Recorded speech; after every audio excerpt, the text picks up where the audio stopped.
Welcome everybody to the first video in our final series for this class, which is going to be all of our cardiac and vascular diseases.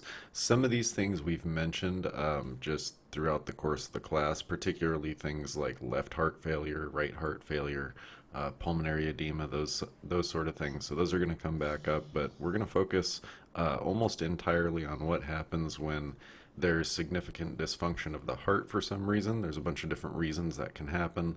We'll go through all the different variations of heart failure just real quick. Remember, this is just scraping the surface. A lot of stuff in this class, we're just getting you generally familiar with the sorts of disease processes that we see all the time with our patients. It's not just asthmatics. It's not just giving bronchodilators all the time. It's not just managing a post-op ventilator patient. There are so many different diseases, so many different patient populations that we intervene with for one reason or another. So this week it's all cardiac vascular. I already talked about the heart failure stuff. We'll also talk in depth about pulmonary hypertension, all its different variants, and I'll make it extra clear why pulmonary hypertension is such a big deal compared to your average just run-of-the-mill systemic hypertension. So anyway, let's get started. Make sure you're doing all your reading. All your textbooks hold all kinds of extra information that I just can't possibly include in the lecture. They have much better drawings than I do in a lot of cases, and basically they're there to help you out. So remember, not just Egan's, all those extra awesome textbooks that you guys have that mention these disease processes. So let's get into it. Make sure you have the most recent Res 140 week 4 PowerPoint, which is the cardiac and vascular disease. So we're going to be focusing on Q this time. So the first basically 3 weeks of this class, we were talking about all these different diseases that for one reason or another impair the V in VQ. We've already been over VQ mismatches, shunt, dead space quite a bit, so I'm sure you guys are familiar with that. But that's what's been going wrong all the time with our obstructive diseases, with our restrictive diseases, with our neuromuscular diseases, which we really know are just restrictive, chest wall diseases, which are really just restrictive regardless of if the lung tissue is actually healthy. All of these things have created a problem with our ventilation. That's all V problems essentially. Now we switch it up and we focus on the Q for a little while, because remember, it's not just good enough to suck air in and blow air out. All that air has to get deep enough into the lungs. It has to hit the AC membrane. It has to stay there for a little while so that gas can diffuse. And in order for gas to diffuse, there has to be a fresh supply of blood getting pumped past that AC membrane. So that's entirely the responsibility of the heart, the right heart in particular. And just so we tie this all together, that heart would be worthless if it wasn't for all those awesome, specialized, fancy blood vessels that connect everything together. So if it's a problem with the heart itself or with the blood vessels themselves, then all of a sudden we're not going to have our wonderful blood flow as we expected at the AC membrane. It still causes a VQ mismatch, but in this case, it's the Q that's dropping. So some of these are going to create distinct dead spacing problems. So not all of them will create dead space problems. Some of them will create diffusion problems. Some of them will create restrictive problems. It gets pretty complicated, but it's also very fun. So that's what we're going to talk about. And all of this cardiac stuff is just fascinating in general. There's so much to learn. So never forget ventilation, oxygenation, circulation, perfusion. Those are our priorities of medicine. We've covered plenty of ventilation, oxygenation issues to start with. Let's talk about circulation and perfusion issues. So in order to have adequate Q, remember Q is referring to really QT. QT, which is cardiac output, the total quantity of the total quantity of blood or fluid that your heart is pumping per minute. That translates to a certain amount of blood per minute to each one of your tissue beds, and that's how we all work. So in order to push all that cardiac output out to the tissues, we need blood pressure. And we said that's the main difference between circulation and perfusion. When you're circulating, that really just means there's blood leaving the left heart and it is going back around to the right heart. That's all that circulation really means. You have so much collateral circulation throughout your body, many miles of, I don't have an exact number, but miles and miles and miles of blood vessels. There's a bunch of alternative paths, so that blood doesn't have to push itself all the way out to the tissues. It's entirely possible for that blood to leave the left heart and take a very short path back to the right heart, essentially. So once we control a whole bunch of these factors that we're going to talk about, we can direct that blood flow where it needs to go and push the necessary amount of blood to the tissues that require it at that particular time. So if we're just circulating, that just means the heart is pushing blood out and has blood returning to it. If we're perfusing, that means we have an adequate amount of blood pressure and all that cardiac output is actually making it out to the tissues. So this implies that we have a functioning cardiovascular system, which is a lot of different things. It's not as simple as you might think. And as long as all these things check out, we're going to have good cardiac output and we'll have good perfusion, which we just learned are not necessarily the same thing. So what are some of the factors involved? Well, think about what your heart does. It goes through its cardiac cycle, just like your lungs go through their respiratory cycle. So the heart cycle is a little bit more complicated. We've got our systolic and our diastolic phase, and you guys probably remember back from cardiac A&P, the systolic phase, that's what we refer to as the active phase of the cardiac cycle, diastolic being the resting phase. So let's get a little more in depth. Systolic active phase, that's when the cardiac muscle is actually contracting, because at the end of the day it is a muscle, so it's built a little bit differently than smooth muscle or skeletal muscle. It's specifically cardiac muscle, and that means something. Cardiac muscle is special and it has a few unique properties that allow it to do what it does. But one of those is that it can squeeze all in a nice coordinated rhythmic fashion and actually pump blood. So when it is actually squeezing, that means those chambers are getting smaller because that heart muscle is squeezing up and it's pushing all the blood that was inside that heart forward in circulation. What we mean by forward in circulation means it's just pumping the blood where we expect it to go. So just think of how blood flows through your heart and through your body. Pushing blood forward in circulation just means that it's pushing blood the direction it's supposed to go. So that's our systolic phase. During the systolic phase, the heart is subject to what we call afterload. Afterload is everything the heart has to work against. So there's a great diagram in Egan's that shows it as like it's like a water tank filling up a little cylinder that's driven by a piston. That's an excellent analogy, but I'll try to make my own right now.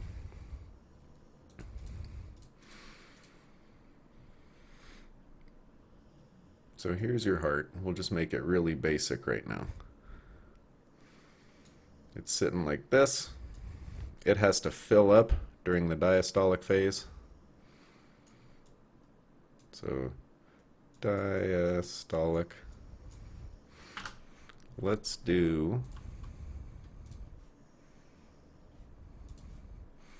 just draw it how it actually is. So here's my little egg heart. You guys have seen this before.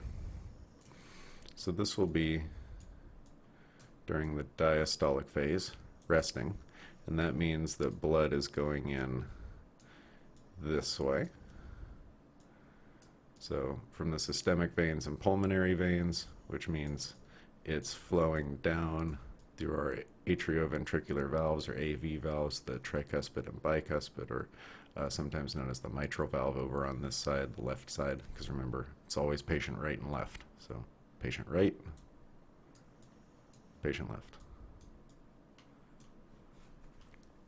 So anyway, I'm not going to do a whole cardiac A&P review, just trying to get the specifics of these different portions of the cardiac cycle straightened out. So diastolic, this heart is relaxing. We can see all these chambers are getting bigger because it's passively filling up with blood.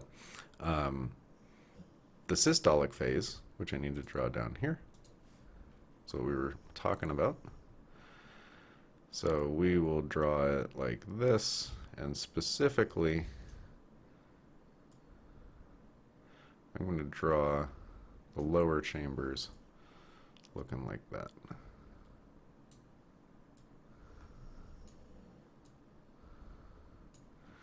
So now these are just the ventricles beating. The atria do beat as well, but I'm not going to get into the complexities of atrial kick and everything at this exact moment. What we're going to take from this is that now these ventricles are contracting, they're squeezing, so that pushes blood. I've got to go back to blood color. That pushes blood out through our semilunar valves, whether it's the pulmonic or aortic semilunar valves. Pushes them out into some sort of artery, because arteries are always carrying blood away from the heart.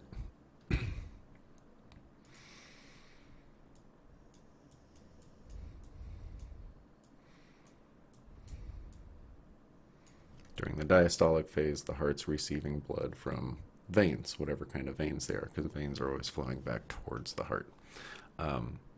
So the whole reason I got started on this was talking about afterload. Well, think about during the systolic phase, the heart isn't just pumping and throwing blood out into open space. It's actually, what's it actually doing? It's pumping this blood out into, I'm going to need a different color here. It's pumping that blood out into an aorta. And this is not what your aorta looks like, but whatever. It's just some sort of artery. That heart pumps blood out through these arteries, which branch and branch and branch and eventually become capillaries. So they'll eventually branch out this way and become all kinds of capillaries and stuff. This is actually a better representation of a pulmonary artery versus aorta, but whatever. Just blood vessels. Well, there's going to be a certain amount of resistance because this heart has to pump that blood through tubes. And even though these arteries are fairly large and they're meant to deal with a lot of pressure, there's still tubes at the end of the day. We're still pushing fluid through tubes, and there's going to be some resistance. So all of this, basically resistance in all of these tubes, all these blood vessels, that's what the heart has to fight against. All of this right here, all the fluid pushing out against these vessel walls and keeping them open, the vessel diameter, the viscosity of the blood, all those different things. Like, think of the things that affect the resistance of airflow through a tube. All those same things affect the resistance of liquid flowing through a tube, because from a scientific standpoint, blood and air, or blood and water, or air and water, both of those are fluids. They both flow like fluids. They're not both liquids, but they're both fluids. They're subject to fluid dynamics and everything. So all the same factors that make it so that resistance increases in an airway, all of those same factors make it so that resistance increases in a blood vessel. It's the same thing. It's the same math, essentially. So all of this, having to push through all these blood vessels as they get narrower and narrower, that's going to take some work. That's the afterload. So that afterload can change, particularly if a patient has hypertension, for example. This heart's going to have to work harder to push blood through all of those presumably narrowed or hardened arteries that are less allowing of blood flow. They're more resistant to blood flow. So the heart has to work harder to push blood through all of that stuff. Well, that's your afterload, because it comes after the heart, and as the heart is pushing, it has to work against all this vascular resistance, and that's describing the afterload. The diastolic phase, if you think of the diastolic phase as just the filling, which it is, the heart muscle relaxes, it fills up with blood passively. Diastolic phase is twice as long as the systolic phase. I'll get to that in a second. That's why we calculate mean arterial pressure the way we do. But as that heart relaxes, and it's not stretching at this point, it's just going back to its normal size, it's opening up, that's going to draw blood in through all the veins. So I'm going to draw veins right here. So those are veins. Should probably, there we go. So there's veins that carry blood back to the heart. These are arteries, these are veins. Well, there's fluid in all of those veins, so they generate a certain amount of pressure. And those veins, even though they run at a lower pressure than arteries, those blood vessels, those veins in particular, can still change their size a little bit. Not, they don't clamp quite as hard as arteries do in response to changes in blood pressure, but veins can change their size, so they can push more or less fluid back to the heart depending on how big they are. Well, the force of all this fluid coming back to the heart, that's what's referred to as preload. So let me make sure this is preloading, because I just kind of think of it as it's before the heart.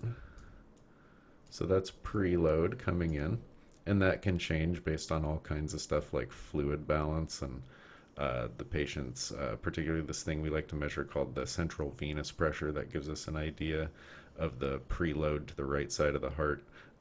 There's also a really creative way that we can measure preload to the left side of the heart. We'll talk about that much later in like hemodynamics and things.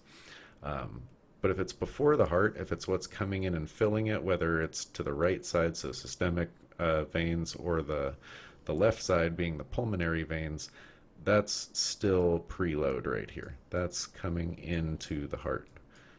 And that's fair to say, because we remember that even though this muscle is all stuck together as one, functionally it's two separate hearts. It's a right heart and a left heart just stuck together in one.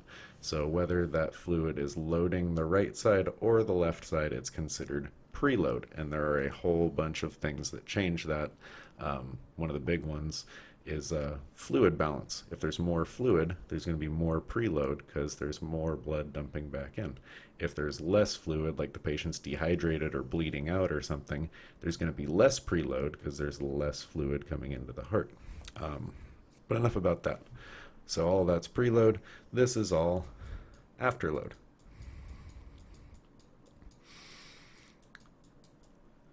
Because it's all after the heart. The heart's pumping blood into this.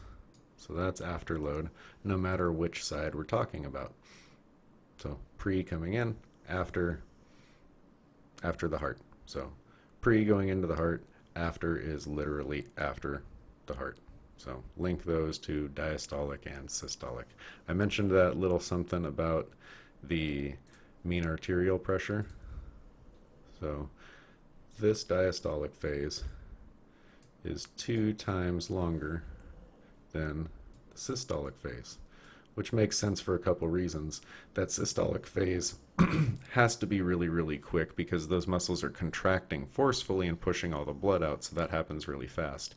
The passive part, the filling, has to happen slower. The diastole has to be slower because that blood is coming in through a couple of different mechanisms that we learned about. One of them is just gravity pulling them in. One of them is thoracic pumping, just the action of you taking deep breaths. That negative pressure that expands your lungs also draws more blood back into your heart. And also, as your patient gets up and ambulates or moves around, you have all those wonderful valves in all your, I shouldn't say all, but in most of your veins throughout your body. They have these one-way valves in them, so as your muscles contract, they call that muscle milking. It actually pushes blood back to your heart just by you getting up and walking around. So there are a few different things that ensure you have enough preload, but it takes time to do that. It's a very passive thing. Filling up the heart is a passive thing. So kind of like how exhalation always takes longer than inhalation, or at least it should with normally breathing patients, because exhalation is passive, diastole is passive, so it takes longer. How does this translate to any sort of math? If we want to calculate our mean arterial pressure equals our systolic, this is just fun math that you probably already learned, plus 2 times our diastolic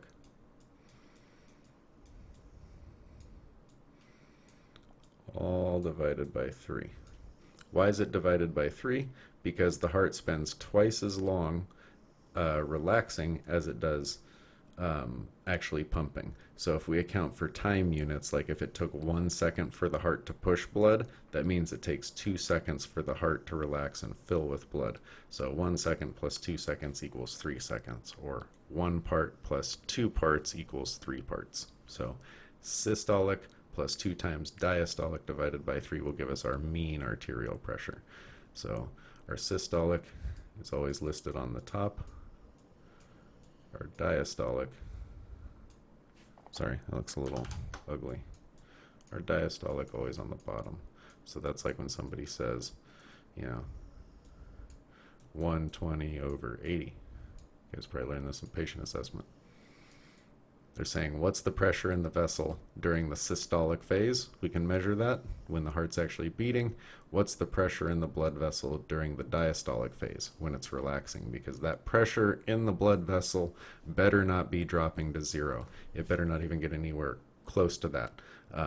But there is still pressure in all these blood vessels in between heartbeats. That's something that people don't realize a lot of times. There's the systolic pressure. That's the force of the heart pushing as it contracts. Diastolic pressure is what's left over in between beats, and that's what's holding blood vessels open and still pushing. There's still there's still blood moving, just not as much as during the systolic phase. But that's also that's what's going to help push. It's going to help push fluid back to the heart on the venous side. So anyway, enough about that. I just wanted to make sure we were all square on systolic and diastolic, because there's lots of particulars about these phases that we really have to know and just constantly have in the back of our heads for when stuff goes wrong with our patients. So anyway, determinants of blood pressure. What's going to actually help generate this blood pressure right here? We've got 5 main things. So this is another one of those lists where all of these have to be present. If one of these is missing, then we're going to take a hit to our blood pressure. We might even have 0 blood pressure, depending on how bad the situation is. But just like we said, we have to have all of our priorities of medicine taken care of in a specific order. This is kind of the same thing. The only difference is all of these have to be met. It's no particular order. This is just, it has to be a complete list. Your patient has to have all of these or they will not have sufficient blood pressure. So let's go over all of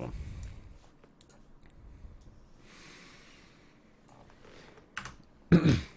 So fluid volume, that's pretty easy to understand. Your heart, I'll give you guys the super easy description. Your heart is just a pump. I don't know why I wrote a B. Your heart is just a pump that pumps fluid through tubes.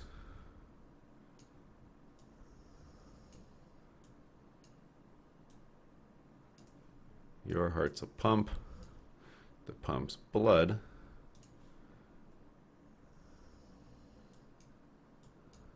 which is a fluid through tubes. So we have fancy medical terms for all of these, of course.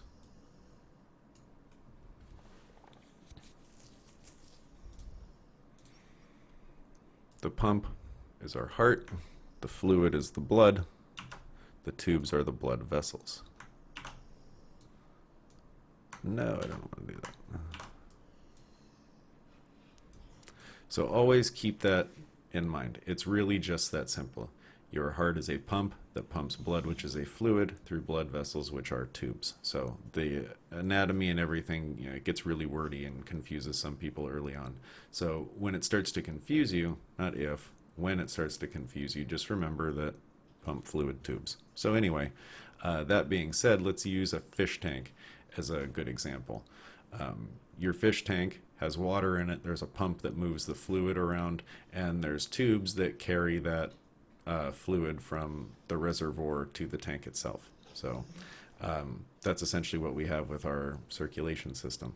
So it's pretty easy to understand if you don't have enough fluid volume, if there isn't enough blood in these tubes, you're not going to be able to generate any pressure, because pressure is a measure of force. If we think back to general science, that force pushing against the vessel wall generates a pressure. That's our fluid pressure or our blood pressure.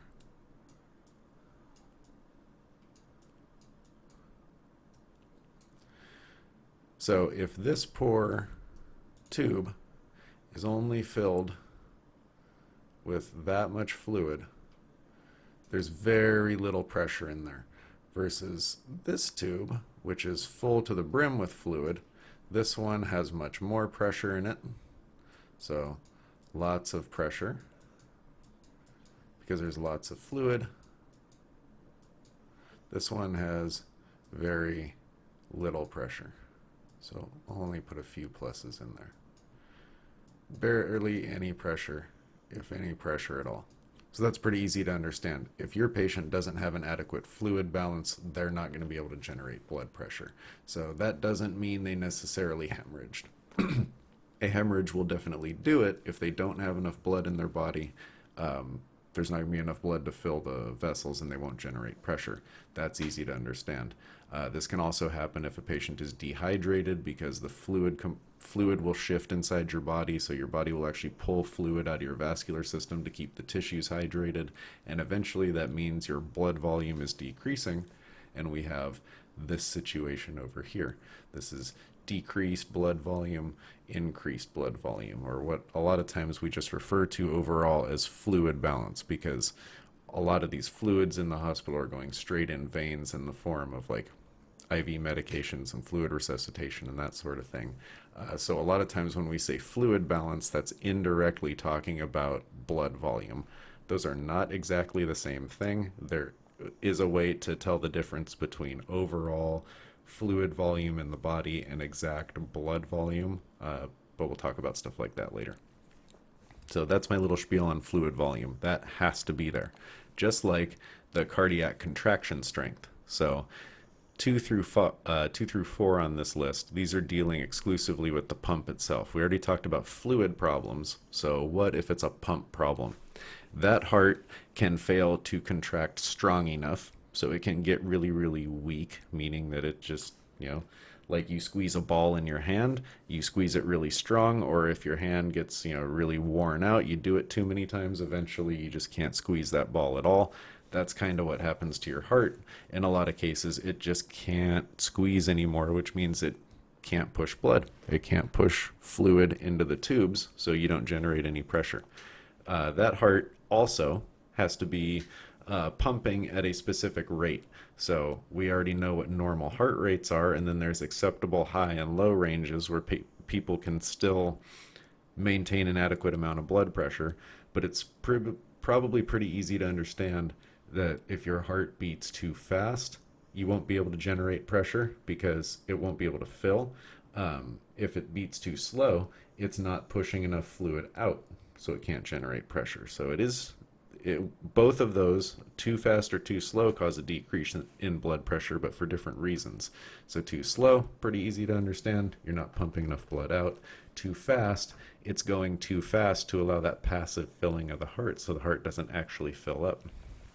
And then cardiac contraction regularity. So even if the strength is there and the rate is there, if they are not regular and rhythmic, it's all going to be for naught. So that's primarily talking about patients who have arrhythmias. So if that heart is just not beating in sync with all the other, basically all the other chambers aren't beating in sync with each other, we're going to have problems. There's lots of different EKG stuff to talk about, which I promise you we'll cover later on.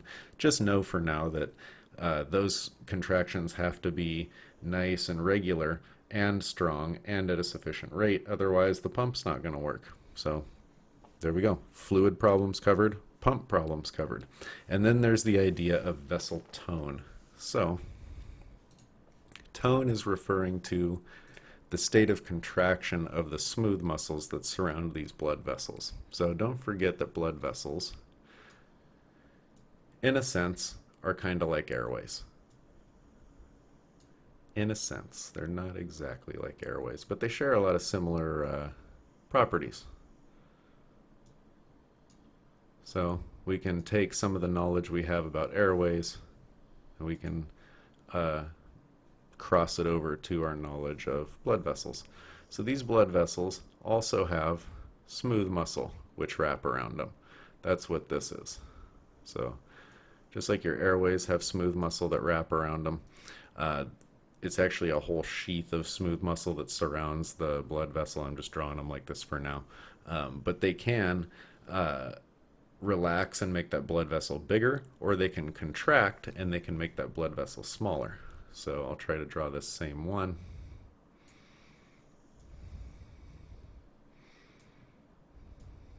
There we go.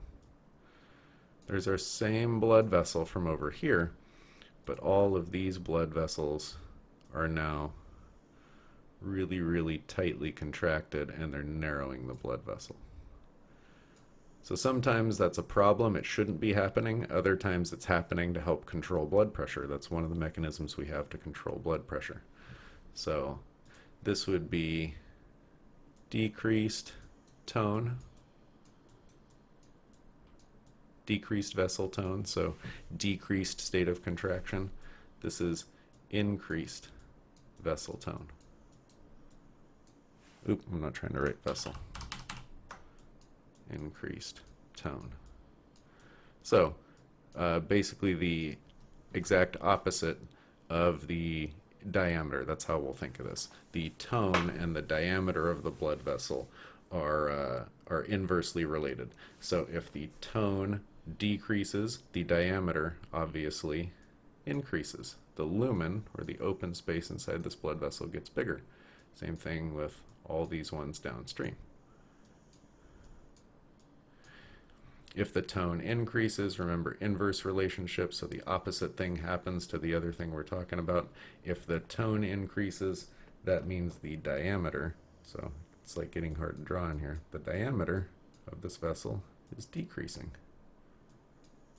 And that's going to have significant impacts on blood pressure, circulation to tissues, all kinds of other things, depending on which blood vessels here we're talking about. Remember, we have I'll use a scientific term, gazillion miles of blood vessels going all throughout your body between capillaries, veins, and arteries.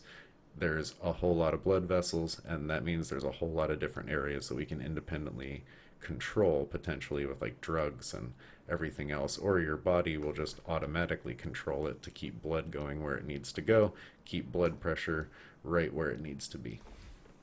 So that's the basics of what we need to have blood pressure. So in no particular order, it's just all 5 of these things have to be present or you're not going to have a sufficient amount of blood pressure.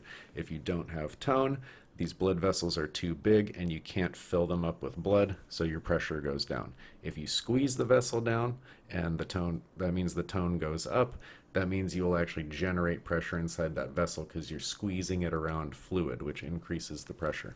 Pump has to be functional, has to be strong, going at a proper rate, nice and regular, and there has to be enough fluid. That's pretty straightforward. So, determinants of blood pressure. Our next slide is just a quick reminder of what our heart looks like. So, an exterior diagram and then a little cutaway that shows us valves, chambers, other structures, and everything else. They did color code it for us. Remember that color coding is representing oxygenated and deoxygenated. It is not representing venous versus arterial. So make sure you are familiar with all your cardiac A&P, both interior and exterior, because it is something you absolutely have to know, and you can expect to see it on your quizzes and all kinds of other things. And it's one of those crucial things that if you have a shaky understanding of it now, it's really, really going to hurt you later on. So make sure you know your cardiac A&P. I will leave it at that. Actually, I won't. One thing I do want to point out is this guy right here. Most cardiac diagrams don't include this little guy right here. That's the remnant of what was all of our patent ductus arteriosus when we were babies. So this little connection here that shunts blood from the pulmonary artery to the aorta totally normal with babies. It should close after they're born, and some of them it doesn't. You'll learn about that in neonates. But it closes up and it makes just this tiny little ligament here. It's the ligamentum arteriosum, I believe. Arteriosus or arteriosum, one of those. But it's the remnant of the PDA from when people were babies. Just a fun little detail. Most diagrams don't include that in there, but this one does. So in case you're wondering what that is not a PDA. That's the ligamentum arteriosum. So good stuff. I think 5 is going to be, yeah, 5 is our last slide for this video. So the basics of cardiac disease. So we're going to go into different sides and treatments and everything here in the next video. This one just telling us the basics of our different types of cardiac disease. So let's break them up into 3 generic categories. Cardiomyopathy, or cardiomyopathies really, because there's subcategories. It's complicated. There's valve diseases, what we call valvular diseases, and then there's arrhythmias or dysrhythmias. Totally fair to say it either way. I kind of flip-flop and interchange them for no particular reason. It just happens. You're saying the same thing, arrhythmia or dysrhythmia, so you don't need to worry that those mean anything different. So let's break down our vocabulary here for the top one, cardiomyopathy.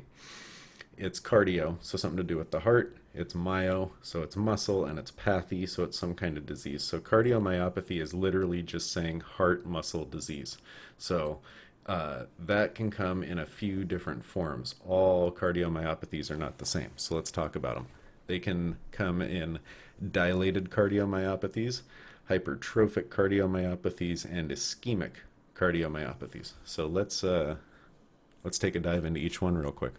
So dilated, as it says right there, cardiac muscle stretches too much, chambers become enlarged and weak.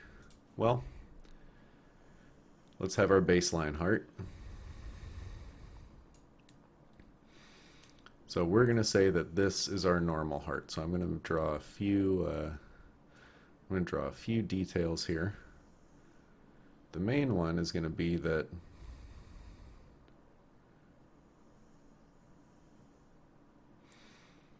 this left ventricle right here is much, much stronger and thicker than this right ventricle. So, excuse me. This left ventricle, it just has to be thicker and stronger because it's designed to push blood through more blood vessels, more tubes. There's more resistance. Remember, it's the left side that feeds the whole body. So the left side of the heart has to work harder, and it's built for that. So that's why in a lot of diagrams you see this, it looks like it's this cartoonishly thick thing, but they're drawing it extra thick to draw your attention to it because it's supposed to be a thicker, stronger chamber, more muscle, stronger contractile force, all that good stuff.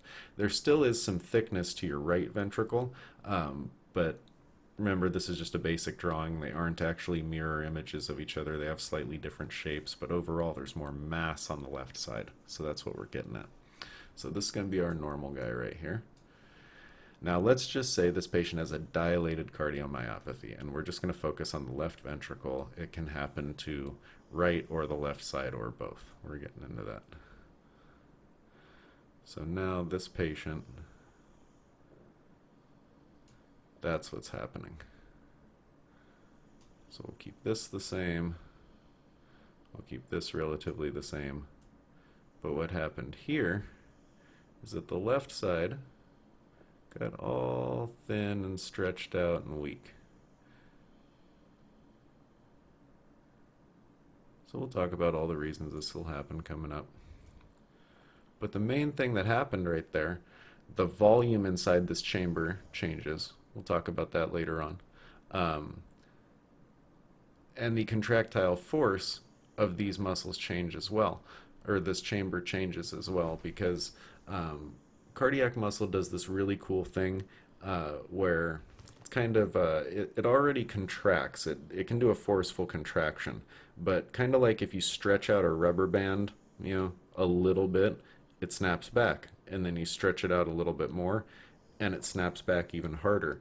Well, the same kind of thing happens with cardiac tissue. It's this idea called the Frank-Starling mechanism, which we talk about in depth in hemodynamics. Um, but the Frank-Starling mechanism is basically describing the heart's ability to increase its contractility in response to the amount of stretch it gets. So, long story short, more stretch, more contractility. But that's only true up until a certain point. You can always have too much of a good thing, and this heart can stretch too much to the point where it loses contractility. So you've overdone that whole Frank-Starling mechanism. You're not getting any more contractility for an increasing amount of stretch, so that heart begins to fail. And that's what we're seeing here. So this is dilated.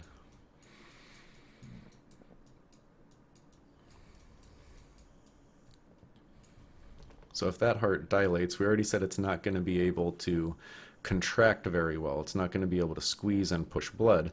And what does that sound like? Squeezing and pushing blood sounds like the systolic phase. So this will also be known in some cases as systolic heart failure.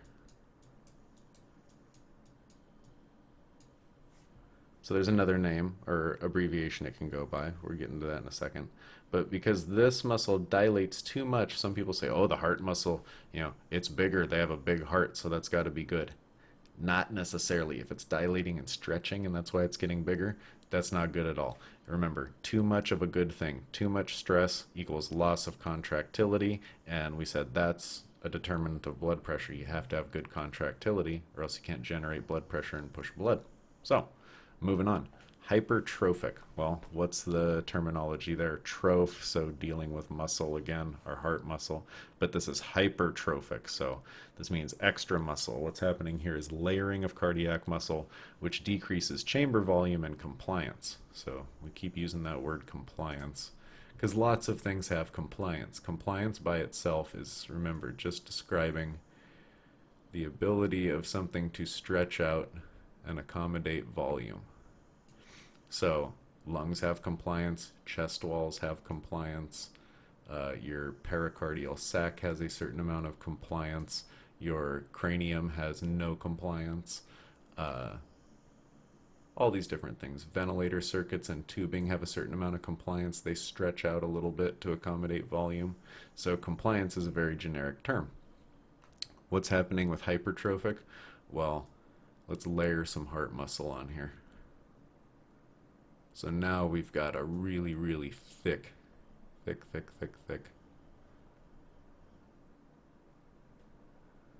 layer of muscle around here. Now on the surface, this might sound like, oh, look at that. He's got so much extra heart muscle there. So it didn't stretch and get thin. This heart layered more muscle. That's a different type of heart failure. So don't be so quick to think that this is a good thing, because even though this is more muscle, that muscle, because it's a layered muscle, it's not stretching out, it becomes less compliant. That heart wall actually becomes very, very stiff, and the compliance decreases much lower than it should. So if the compliance decreases, we already know what that means. Whatever we're talking about is not going to stretch and accommodate volume. So that means this chamber right here is not going to stretch out and accommodate volume. Not only that, the actual chamber volume in here, we can measure this. We can actually measure how many mLs of blood are in here. That's possible to do in any of the chambers.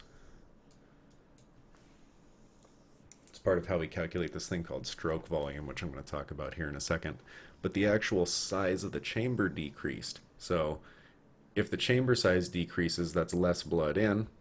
Less blood in means less blood out, right? That's the way that works. You can't pump blood out of your heart that can't get into your heart. If your chamber volume is decreasing, that means the amount of blood you pump out is decreasing. That means we're not meeting that requirement, fluid volume. So we won't be pushing enough fluid into the blood vessels and we won't generate enough blood pressure. That's heart failure right there. But this is coming from hypertrophic cardiomyopathy instead of dilated. So hypertrophic, too much muscle, versus atrophic, atrophy, without muscle.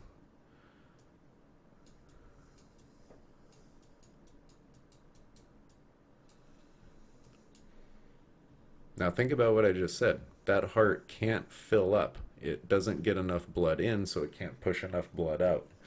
That's this whole filling up with blood. What does that sound like as far as the cardiac cycle? That sounds like diastole. In this case, it sounds like it's the diastolic phase that's impaired. So this is what is referred to as diastolic heart failure. So in either case, the heart fails. That pump fails, so we get to call it heart failure. We're not generating enough cardiac output and blood pressure. But this is the diastolic or hypertrophic type of heart failure, cardiomyopathy. This is the systolic type of heart failure or dilated cardiomyopathy compared to what it normally should be up here. Now, I don't want to throw too much at you on your first day of cardiac vascular stuff, but this is what will also be referred to as heart failure. So heart failure with a reduced little r ejection fraction. This right here is also known as heart failure with a preserved little p ejection fraction. Now, I'm not going to get way deep into the math right now because I promise you we'll cover all these fun cardiac measurements later on. If you want to read into how to measure chamber volumes and calculate stroke volume and EF and cardiac output and everything, by all means, please do. It's fascinating and it will serve you well later on. The ejection fraction, just my short description of it, EF, the ejection fraction, it's the percentage of blood that leaves this heart, or this chamber in particular. So I just said we can measure how much volume is in here. So we can measure it when it's full at the end of diastole, and we can measure it when it's empty at the end of systole, and they can just calculate the difference in volumes, and they can tell you percentage-wise what percent of blood that was in here left the chamber. They can also tell you how many mLs, but we're focusing on ejection fraction right now. So they can tell you, like in this case, this heart doesn't pump very well, so the EF decreases. EF percent decreases because this heart fills up with a ton of blood like we talked about, but it can't push it out, so the fraction of blood that leaves the heart is very low. Down here, REF is actually still normal. EF percent normal. The chamber volume is not the same. We're not talking about the volume, we're talking about percentages here. The chamber volume is smaller, but this heart muscle here can still contract. It hasn't lost its contractility so much, so it can still push, say, 2/3 of this blood out of here. The problem is it's 2/3 of not very much blood to begin with, so even though the number sounds good, oh, their EF is 66%, that sounds awesome. Well, the amount of blood that's actually getting pumped out is very low. It's 66% of a low number to begin with. So even though that might seem a little deceptive, you're like, how can you still have a normal or a preserved ejection fraction and still have heart failure? It's because ejection fraction only looks at it one specific way. It looks at it as percentage of chamber volume, not as actual mLs. So again, we don't need to keep talking about all the different chamber volumes and measurements right now. We save that for later on. It's really fun stuff. Read about it if you want to, but we just need the basics of this. So that covers my cardiomyopathies except for ischemic. We'll talk about ischemic pretty in depth coming up here in separate slides, but this is damaged cardiac muscle from lack of blood flow, ischemia. So ischemia is a lack of oxygenated blood flow. So this is typically secondary to a coronary event or some sort of like a heart attack, a blockage, whether it's a ST elevated MI or a non-ST elevated MI or a loss of perfusion event like a code or something like that where they lost all their blood pressure and their heart stopped. Anything that stops delivery of good oxygenated blood to that heart muscle is going to potentially cause an ischemic cardiomyopathy. So instead of, I'll just draw this real quick, we'll say we have a normal heart to begin with, and here's my normal left ventricle. Well, we're going to come in here and we're just going to infarct this whole left wall. So this right here is infarct. Ischemia leading to injury, leading to infarct, which I will detail in video coming up. Ischemia leading to infarct. Infarct is just dead tissue.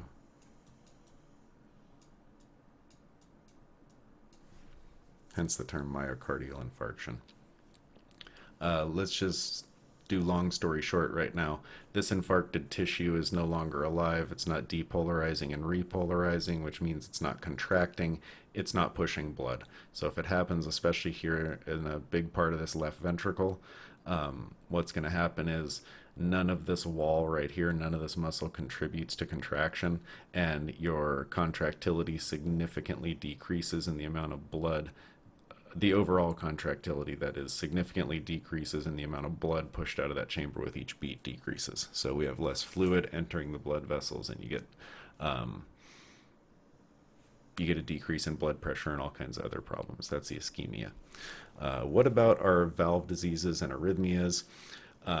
Valve diseases, they can impair the function of any of the 4 heart valves. Maybe it's just one, maybe it's 2 of them, 3 of them, all of them, who knows? But we'll just break them apart into 2 quick categories here. So there is valve regurgitations and valve stenosis. So regurgitation, you've probably heard that before, like, oh, this patient has mitral regurg or tricuspid regurg, whatever it is. All that means is that your valve fails to close properly, and it results in a backflow of blood. So anytime you see a valve when we're talking about a heart, just think in your head one-way valve. You can, as long as you just remember that, that'll help you out. All these valves are intended to only permit blood to flow in one direction. So if we have a disease of the valve itself, the muscle might be fine in the heart, but if the valves don't keep the blood flowing the intended direction, remember flowing forward in circulation, then we're going to have problems. Some of the blood pumps forward, some of it gets squeezed backwards, and at the end of the day, not all the blood that needs to get pumped forward gets pumped forward. So that's the problem with regurgitation. Stenosis, that's a different problem with the valve. That refers to like hardening, narrowing of a valve, and it results in impaired blood flow because instead of that valve not being able to close properly and causing a leak or a regurgitation, a stenotic valve a lot of times has a hard time opening all the way. So if that valve can't open all the way, well, then not enough blood is going to be able to flow through that valve and fill up the heart, and we're going to have problems. But it has entirely to do with the fact that that valve is hard and it can't open. So typically the actual the opening that the blood can flow through is very, very narrow, and that impairs blood flow. When it comes to arrhythmias, arrhythmias can be either infrequent or they can be chronic. They can be anywhere from mild and unnoticeable or barely noticeable all the way up to immediately life-threatening. So let's break those into 2 quick topics here. Atrial arrhythmias, they're usually pretty manageable. Those are things like your atrial fib and atrial flutter. There's a couple of other ones, but atrial fib and atrial flutter are the big ticket items for now. They're usually manageable. Sometimes patients have lots of complications, but we'll say usually manageable. But it does put the patient at risk for other complications such as clots. So let me stop right there and show you something really cool.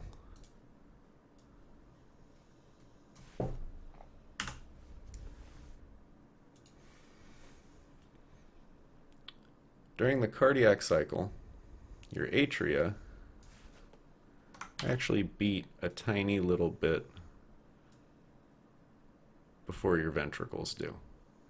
And the reason for that is because we want to stretch those ventricles out just a little bit, because as we learned, a little bit of stretch is good. Too much stretch is bad, but a little bit is good. We get that good snappy rubber band action. That's the Frank Starling mechanism. So at the very beginning of the systolic phase,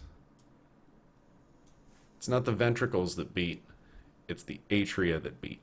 So this heart is no longer passively filling. These atria beat or they kick. So this is our atrial kick.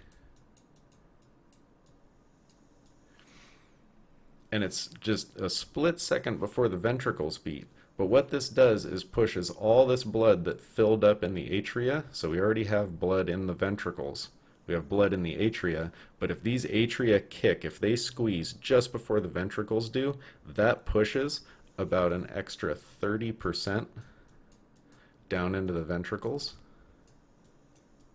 which is just enough to take advantage of that Frank Starling mechanism to stretch out those fibers just a little extra bit and make it so you get this nice snappy rubber band action. So when this heart beats, it doesn't just squeeze, it snaps and squeezes, which gives you a nice fast ejection of blood and gives you good blood pressure and actually pushes blood to all your tissues and perfuses things. So this atrial kick is very, very necessary. You can get away without it, but it causes problems. So normally, it goes atrial kick and then this right here. Then the ventricular contractions. So the atria will relax, the AV valves will shut, and then the ventricles will squeeze and push blood out the semilunar valves into either the pulmonary or systemic circulation. So just remember this happening just a split second before the ventricular contraction, and that's a normal part of the cardiac cycle. This right here, this atrial kick, is what actually generates that awesome P wave on your EKG. The P wave is your atria depolarizing and kicking. So what happens when they have atrial arrhythmias like atrial fib or atrial flutter? That just means that these upper chambers are going too fast. They're not coordinated, and they're going too fast. So one of the big problems that happens with atrial fib and atrial flutter patients. So here's another heart. And let's just say this is AFib / flutter. AFib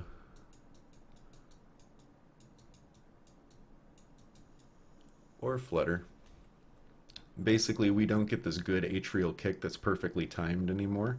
So automatically, we're not guaranteeing 30% more blood down into the ventricles. So that's less blood into the ventricles, which automatically means less blood pumped out of the ventricles. But that also compounds because we don't get that extra stretch. So it's less fluid into the ventricles and less contractile force, which means we have even less fluid being pushed out of those ventricles. So just think of it as an automatic 30% reduction in blood volume that's being pumped out of those ventricles. So again, manageable in a lot of cases, but by no means good. So that blood that should be pumping through the atria, what it does is it kind of sits here and swirls. Makes these little, what they call eddies, these little swirls. I'm drawing them as being in like the corners of the heart. There's really no corners, just like these little like side areas of the chambers.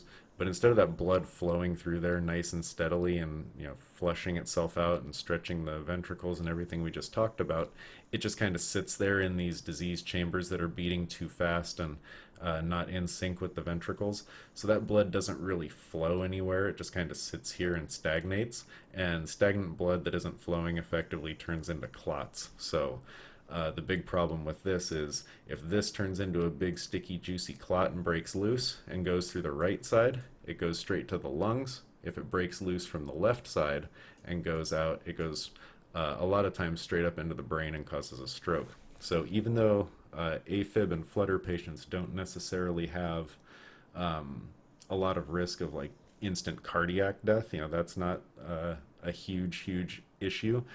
They still worry about it, of course, but it's not as big of an issue with them as long as they're managed appropriately. The big thing with atrial fib and flutter, if it's chronic, is that you chronically have blood sort of pooling and stagnating in your atria, and that's a huge problem because we know that blood's is eventually going to form some clots, and just think where they are in circulation. If they break loose on one side or the other, they're going to cause an embolism in a very, very important blood vessel somewhere. So that's the story with atrial arrhythmias.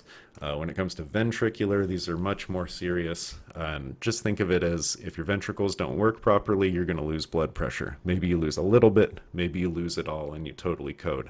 It's because the ventricles down here We said these are the workhorse chambers. These are the chambers that are pushing blood into the arteries, either towards the lungs to get oxygenated or towards the tissue so that they can use their oxygen, get nutrients, dump off CO2 and waste products. So if those ventricles stop working, all of a sudden we have a huge issue because that blood pressure is going to plummet. And in a lot of times it is a significant decrease in blood pressure. So that's why we always get much more scared with ventricular arrhythmias than we do with your typical atrial arrhythmia. Don't get me wrong, they're both bad, they're problems with your heart, but if we're just painting with a broad brush, an atrial arrhythmia is typically much more manageable than a ventricular arrhythmia. So we will get way in depth with all the different arrhythmias again later on.